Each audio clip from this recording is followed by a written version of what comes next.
एक आदमी की पत्नी अचानक से बहुत बीमार पड़ गई।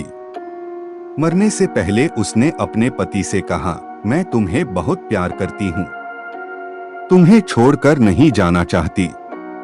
मैं नहीं चाहती कि मेरे जाने के बाद तुम मुझे भुला दो और किसी दूसरी औरत से शादी करो।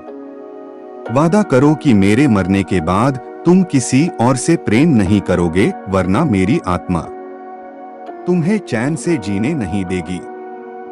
और इतना कहकर वो चल बसी।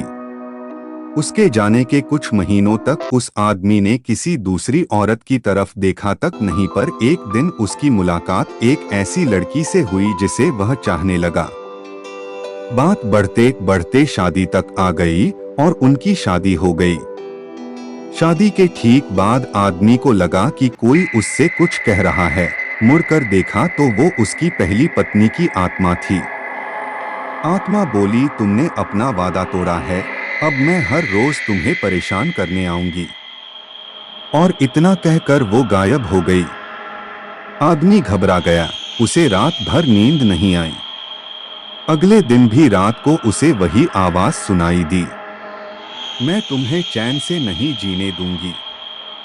मैं जानती हूँ कि आज तुमने अपनी नई पत्नी से क्या क्या बातें की। और उसने आदमी को अक्षरश एक एक बात बता दी। आदमी डर कर कांपने लगा। अगले दिन वह शहर से बहुत दूर एक ज़ेन मास्टर के पास गया और सारी बात बता दी। मास्टर बोले, ये प्रेत बहुत चालाक है।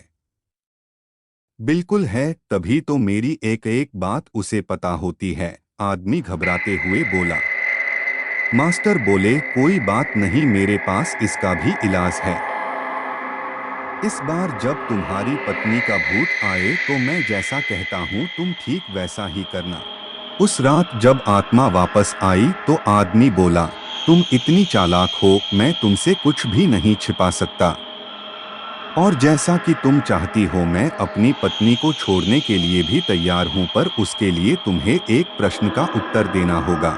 और अगर तुम उत्तर न दे पाई तो तुम्हें हमेशा हमेशा के लिए मेरा पीछा छोड़ना होगा। पत्नी का भूत बोला, मंजूर है, पूछो अपना प्रश्न। आदमी ने फौरन जमीन पर पड़े बहुत सारे छोटे छोटे कंकड़ अपनी मुट्ठी में भर लिए और बोला, बताओ मेरी मुट्ठी में कितने कंकड़ हैं। और ठीक उसी समय भूत गायब हो गया। कुछ हफ्तों बाद वो एक बार फिर से ज़ेन मास्टर के पास उनका शुक्रिया अदा करने पहुंचा।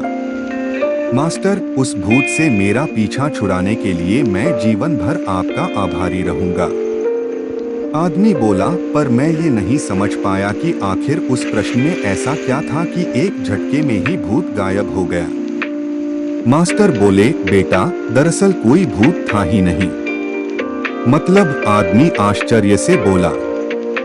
हाँ, कोई भूत था ही नहीं। दरअसल दूसरी शादी करने की वजह से तुम्हें एक अपराध बोध महसूस हो रहा था और उसी वजह से तुम्हारा दिमाग एक भ्रम की स्थिति पैदा कर तुम्हें भूत का अनुभव करा रहा था। मास्टर ने समझाया। पर ऐसा था तो वो मेरी हर एक बात कैसे जान जाता था? आदमी ने पूछा। मास्टर मुस्कुराए, क्योंकि वो तुम्हारा बनाया हुआ ही भूत था, इसलिए जो कुछ तुम जानते थे वही वो भी जानता था। और यही कारण था कि मैंने तुम्हें वो कंकड़ वाला प्रश्न पूछने को कहा, क्योंकि मैं जानता था कि इसका उत्तर तुम्हें भी नहीं पता होगा और इसलिए भूत भी इसका उत्तर नहीं दे पाएगा और तुम्हें तुम्हारे दिमाग की ही उपज से छुटकारा मिल जाएगा। आदमी अब पूरी बात समझ चुका था। उसने एक बार फिर मास्टर को धन्यवाद किया और अपने घर लौट गया। फ्रेंड्स, कई बार हमारे मन में भी किसी पुरानी बात को लेकर एक गिल्ट फीलिंग रह जाती है। कहानी में भूत का आना उसी तरह की फीलिंग का एक एक्सट्रीम फॉर्म है। पर अधिकतर मामलों में हम किसी पुरानी घटना को याद कर अफसोस करते हैं और कभी कभार खुद पर क्रोधित भी हो जाते हैं। ऐसा बार बार करना गलत है। अपने भूत की वजह से अपने भविष्य और वर्तमान को बिगाड़ने में कोई समझदारी नहीं है। इसलिए अगर आप भी किसी पुरानी घटना की वजह से अपराध बोध महसूस करते हैं तो ऐसा ना करें। गलतियां करना मनुष्य का स्वभाव है।